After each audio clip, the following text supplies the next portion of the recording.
Students, ఈరోజు మన class exception handling. So జావాకి సంబంధించి ఎక్సెప్షన్ హ్యాండ్లింగ్ అనే కాన్సెప్ట్, దాని యొక్క యూజ్ అండ్ ఒక ఎగ్జాంపుల్ చూద్దాం. సో ఎక్సెప్షన్ హ్యాండ్లింగ్ అంటే first what is exception. So ఈ క్లాస్ వినే ముందు మనం ఎర్రర్స్ గురించి చెప్పుకున్నాం. సో బిఫోర్ వీడియోలో మనం ఏం చెప్పుకున్నాము అంటే errors, what is an error and types of errors. So అంటే ఎర్రర్ అంటే ఏంటి, ఎర్రర్లో మనకి ఎన్ని టైప్స్ ఆఫ్ ఎర్రర్స్ మనం ఫేస్ చేసాం, సో ఏ టైప్ ఆఫ్ ఎర్రర్ని మనం సాల్వ్ చేయగలుగుతాం, ఏ టైప్ ఆఫ్ ఎర్రర్ అనేది అసలు ఎక్సెప్షన్లోకి వస్తుంది అనేది మనం ప్రీవియస్ క్లాస్లో చూసాం. సో ఇప్పుడు ఓకే, ఎర్రర్ ఫేస్ చేసాం, ఆ ఎర్రర్ని మనం ఎలా సాల్వ్ చేసుకోవాలి, సాల్వ్ చేసుకోవడానికి మన దగ్గర ఉన్న అవైలబుల్ మెథడ్స్ ఏంటి, ప్రీడిఫైన్డ్ మెథడ్స్ అనేది ఈరోజు చూద్దాం. So first exception means some error. Okay, అది కూడా మనకి ఏ టైప్ ఆఫ్ ఎర్రర్ అంటే run time error.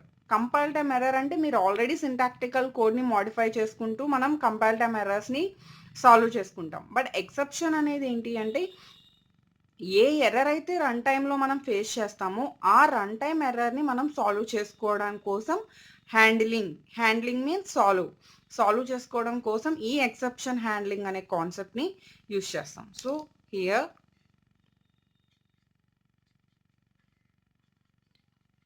an exception is a condition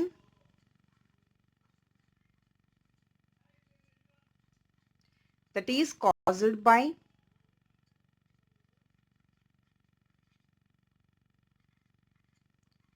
a runtime error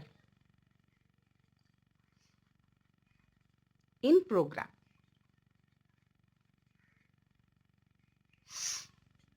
Second one, exception handling అనేది జావా కంపైలర్తో మనం గెట్ చేయగలుగుతామా, జావా ఇంటర్ప్రిటర్తో గెట్ చేయగలుగుతామా.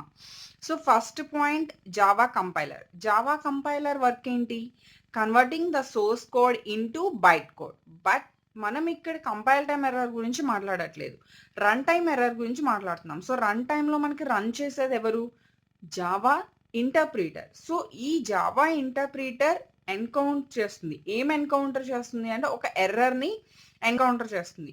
ఫర్ ఎగ్జాంపుల్ మనం రన్ టైమ్ ఎర్రర్కి ఎగ్జాంపుల్గా డివైడెడ్ బై 0 అంటే మీరు ఏదైనా ఒక నెంబర్ని 0తో డివైడ్ చేస్తే దాని మీనింగ్ ఏంటంటే ఇన్ఫినిటీ. బట్ మనకి ఇక్కడ కంప్యూటర్లో ఇన్ఫినిటీ అనేది సపోర్ట్ చేయదు. So that's why it giving error. Okay, అటువంటి పొజిషన్స్లో అంటే ఆ డివైడెడ్ బై 0 చేసే స్టేట్మెంట్ ద్వారా మనకి రన్ టైమ్ ఎర్రర్ వస్తుంది, అంటే దట్ మీన్స్ ఎక్సెప్షన్ వస్తుంది. ఆ ఎక్సెప్షన్ని మనం ఎలా సాల్వ్ చేయాలి, దానికి సంబంధించిన సర్కమ్స్టెన్సెస్ ఏంటి అంటే దీన్ని మనం 4 స్టెప్స్గా డివైడ్ చేసాం. సో ఆ 4 స్టెప్స్లో ద ఫస్ట్ పాయింట్, సో ఒక ఎక్సెప్షన్ని సాల్వ్ చేయడం కోసం first point find the problem. Second one inform that error. Third one, reduce error info. And last one, take corrective action. Okay, so ఈ 4 points కి first last point చూడండి, take corrective action means మనం action ఏదైతే తీసుకోవాలనుకుంటున్నామో, అంటే X by why అని తీసుకున్నప్పుడు ఈ వచ్చే సొల్యూషన్తో మనం నెక్స్ట్ స్టెప్ ఆల్రెడీ డిసైడ్ అయి ఉంటాం. బట్ నెక్స్ట్ స్టెప్ డిసైడ్ అయ్యేటప్పుడు మనకి ఇక్కడ ఈ స్టేట్మెంట్ కంప్లీట్ అవ్వలేదు. ఎందుకు కంప్లీట్ అవ్వలేదు, X value 3, y value 0, that is 3/0 means it's giving runtime error. So ఈ స్టేట్మెంట్తో మనకి ప్రోగ్రామ్ ఏమైపోయింది, అక్కడతో బ్రేక్ అయిపోయింది. సో బ్రేక్ అయిపోవడం వల్ల మనం నెక్స్ట్ స్టేట్మెంట్ ఎగ్జిక్యూట్ చేయలేకపోతున్నాం, అంటే మనం తీసుకోవాల్సిన యాక్షన్ కరెక్ట్గా చేయలేకపోతున్నాం. సో నెక్స్ట్ మన పని ఏంటి, ఆఫ్టర్ దట్ ప్రోగ్రామ్ అంతా యాక్షన్ మనం పర్ఫెక్ట్గా చేయాలి అంటే మనకు వచ్చిన రన్ టైమ్ ఎర్రర్ని సాల్వ్ చేయాలి. అంటే ఈ స్టేట్మెంట్ దగ్గర స్ట్రక్ అవ్వకుండా మనం రిమూవ్ అవ్వాలి. దానికోసం ఫైండ్ ద ప్రాబ్లమ్, అంటే ఫస్ట్ మనకి ఏ స్టేట్మెంట్ వల్ల ప్రాబ్లం వస్తుందో మనం ఫైండ్ అవుట్ చేయాలి. Second one, inform that error. ఎవరికి ఇన్ఫార్మ్ చేయాలి, మనకి జావా ఇంటర్ప్రిటర్ ద్వారా ఎవరైతే ఎక్సెప్షన్ని హ్యాండిల్ చేయడానికి రెడీ అయ్యారో వాళ్ళకి ఇన్ఫార్మ్ చేయాలి. వాళ్ళ ద్వారా మనం రెడ్యూస్ ఎర్రర్ ఇన్ఫో. ఏదైతే ఎర్రర్ ఫేస్ చేస్తున్నామో దాన్ని రెడ్యూస్ చేసుకోవాలి, అంటే ఎర్రర్ని రిమూవ్ చేయాలి. After that we can perform corrective action, that is take corrective action. So this is 4 important points for exception handling. So ఇప్పుడు ఫైండ్ ద ప్రాబ్లమ్ ఎవరు చేస్తారు, inform that error ఎవరు చేస్తారు, ఆఫ్టర్ దట్ రెడ్యూసింగ్ ఎలా చేయాలి, and take corrective action మనం ఎలా continue చేయాలి అంటే మనకి ఎక్సెప్షన్ అనే ఒక ప్రీడిఫైన్ క్లాస్ అనేది అవైలబుల్గా ఉంది. సో ఇక్కడ ఇంకొక కీవర్డ్ యూజ్ చేస్తాం, దాన్నే త్రో అంటాం. THROW, త్రో అంటే వెయ్యటం. త్రో అంటే త్రో ఏ బాల్ అంటాం, అంటే బాల్ వెయ్యటాన్ని విసరటాన్ని మనం త్రో అంటాం. సో అంటే ఇక్కడ ఎక్సెప్షన్ని త్రో చేయాలి. ఎక్సెప్షన్ని త్రో చేస్తేనే అక్కడ ఎక్సెప్షన్ హ్యాండ్లింగ్ మెకానిజం అనేది రిసీవ్ చేసుకొని ఆ ఎక్సెప్షన్ని సాల్వ్ చేస్తుంది. సో అలాంటి ప్రీడిఫైన్ ఎక్సెప్షన్లో మనకి ఇక్కడ కొన్ని ప్రీడిఫైన్ మెథడ్స్ ఉన్నాయి, ఎక్సెప్షన్ టైప్స్. ఆ ఎక్సెప్షన్ టైప్స్ ఏంటి అంటే, for example exception types. Okay, number 1,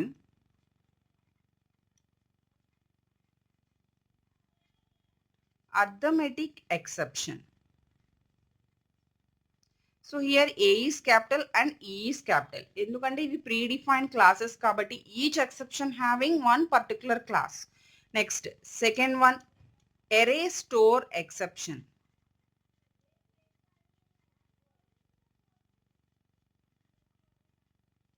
After that, IO store exception.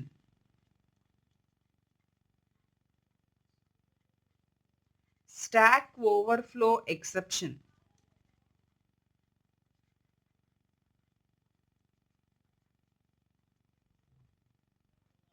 Okay, so ఇలా మనకి కొన్ని సమ్ ఎర్రర్స్ అనేవి ఫేస్ చేస్తూ ఉంటాం. సో ఇలాంటి ఎర్రర్స్ ఒక నియర్లీ ఒక 50 అలా మనం ఎక్కువ మనకి ఎక్సెప్షన్ ప్రీడిఫైన్ క్లాస్లో స్టోర్ అయి ఉంటాయి. సో దాంట్లో ఏ ఎర్రర్నైనా మనం యూజ్ చేసుకుని దాన్ని సాల్వ్ చేసుకోవచ్చు. లేదు అది ఏ టైప్ ఆఫ్ ఎర్రరో మనకి ఐడెంటిఫై చేయలేకపోతున్నాము అంటే నార్మల్ ఎనీ టైప్ ఆఫ్ ఎర్రర్నైనా మనం సాల్వ్ చేసుకోవడానికి మనకు ఒక మెథడ్ ఉంది, అది ఏంటనేది చూద్దాం.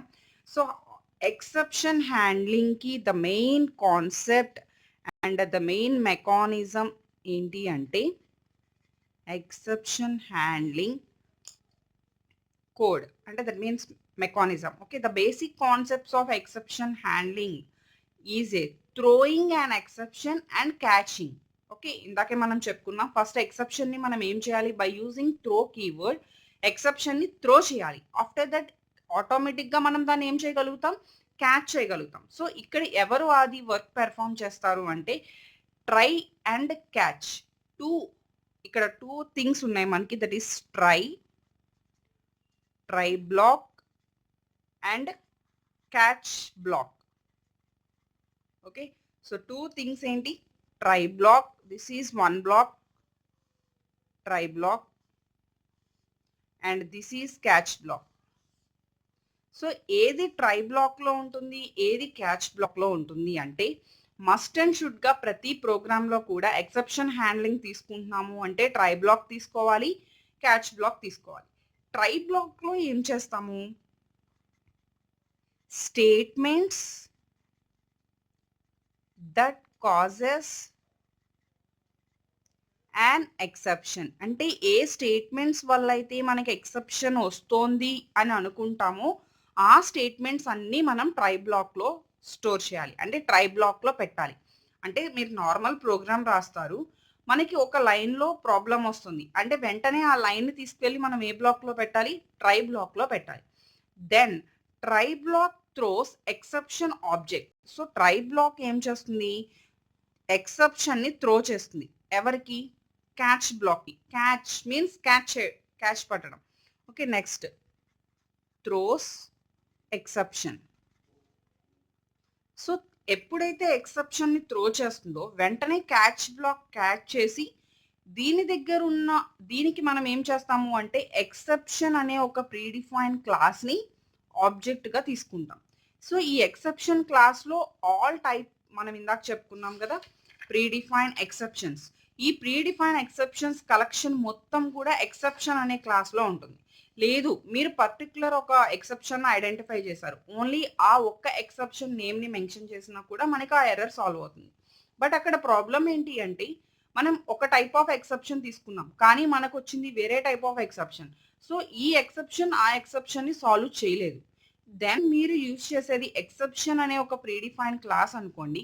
ఎంటైర్ ఏ ఎక్సెప్షన్ వచ్చినా కూడా మనం సాల్వ్ చేయగలిగే కెపాసిటీ ఈ ప్రీడిఫైన్డ్ ఎంటైర్ క్లాస్‌కి ఉంటుంది. సో, దెన్ మనం ఈజీగా ఎక్సెప్షన్ అనే ప్రీడిఫైన్డ్ క్లాస్ తీసుకోవచ్చు. ఈ క్యాచ్ బ్లాక్‌లో మనం ఏం చేస్తున్నాం ఇప్పుడు? Statements that handles exception. అంటే క్యాచ్ బ్లాక్‌లో ఉండే స్టేట్మెంట్స్ వల్ల మనకొచ్చిన క్యాచ్ చేసిన ఎక్సెప్షన్ ఏదైతే ఉందో దాన్ని మనం హ్యాండిల్ చేస్తాం. So, this is exception object creator.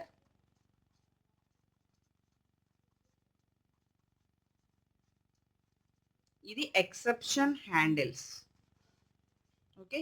So, ఇక్కడ 2 blocks, that is try block and catch block. ఈ 2 బ్లాక్స్‌లో కూడా మనం ఏం చేస్తాము అంటే ఎక్సెప్షన్ హ్యాండ్లింగ్ మెకానిజంని సెట్ చేస్తాం. సో, ఇక్కడ try is a keyword and catch is a keyword. ఈ 2 కూడా మనకి కీవర్డ్స్. అలానే మనం ఇందాక ఇంకొక కీవర్డ్ చెప్పుకున్నాం, దట్ ఈస్ త్రోస్. త్రోస్ అనేది కూడా ఇక్కడ కీవర్డ్. బట్ ఇక్కడ ఎక్సెప్షన్ అనేది ఏంటి అంటే ప్రీడిఫైన్ క్లాస్. ఈ ట్రై అండ్ క్యాచ్‌ని ఏం చేస్తామంటే ఒక బ్లాక్‌గా డిక్లేర్ చేస్తాం. సో, ఆ బ్లాక్‌లో మనం స్టేట్మెంట్స్‌ని ప్లేస్ చేస్తాం. ఇక్కడ అనదర్ డౌట్ ఏంటి అంటే, ఒక ట్రైకి ఒక క్యాచే ఉండాలా? అంటే మనం ఒక ట్రైకి ఒక క్యాచ్ ఉండాలని ఏం లేదు. నంబర్ ఆఫ్ క్యాచ్ స్టేట్మెంట్స్ తీసుకోవచ్చు. అంటే ఒక ట్రైకి 1 మోర్ క్యాచ్ బ్లాక్ కూడా తీసుకోవచ్చు. ఇందాకే మనం చెప్పుకున్నాం. ఎక్సెప్షన్స్ అనేవి 50 వరకు ఉంటాయి. సో, నేను ఒక ఎక్సెప్షన్ కనుక ఫేస్ అయితే ఈ catch block. Another exception create అయితే another catch block. Another exception create అయితే అనదర్ క్యాచ్ బ్లాక్. అలా నేను డిఫరెంట్ క్యాచ్ బ్లాక్స్ తీసుకున్నాను. ఇక్కడ ట్రైలో ఏ ఎక్సెప్షన్ అయితే వస్తుందో ఆ ఎక్సెప్షన్ రిగార్డింగ్ ఉన్న క్యాచ్ బ్లాక్‌కి అది సెండ్ అవుతుంది. రిమైనింగ్ క్యాచ్ బ్లాక్స్ అన్నీ కూడా ఇగ్నోర్ అయిపోతాయి. సో, అది మల్టిపుల్ క్యాచ్ బ్లాక్స్. దానికి సంబంధించి నేను నెక్స్ట్ కాన్సెప్ట్ చెప్తాను. సో, ఇక్కడ వరకు మనం చూసింది ఎక్సెప్షన్ హ్యాండ్లింగ్ మెకానిజం. సో, దీనికి సంబంధించి ఒక చిన్న ఎగ్జాంపుల్ ప్రోగ్రామ్‌తో ఈ క్లాస్ ఫినిష్ చేస్తున్నాను. So, example programme for exception handling mechanism. So, A class అయినా కూడా ఒక ఎగ్జాంపుల్ వింటేనే మనకి కంప్లీట్ అండర్‌స్టాండ్ వస్తుంది కాబట్టి నేను ప్రతిదానికి ఒక ఎగ్జాంపుల్ ప్రోగ్రామ్ చెప్తున్నాను. Class error handling, opening brace, public static void main of string args, then opening brace, simple ga int a equal to 10, int b equal to 5 and int c equal to 5. Okay, 3 variables declare చేశాను. Then I want to take try block. So, try బ్లాక్‌లో మనం తీసుకోవాల్సిన statements ఏంటి? ఏ statement వల్ల అయితే error వస్తుందో ఆ స్టేట్మెంట్‌ని తీసుకోవాలి. So, x equal to a by b minus c. ఇక్కడ ఒక చిన్న ప్రాబ్లమ్. xని మనం డిక్లేర్ చేయలేదు. So, I want to declare x first. int x equal to a by b minus c.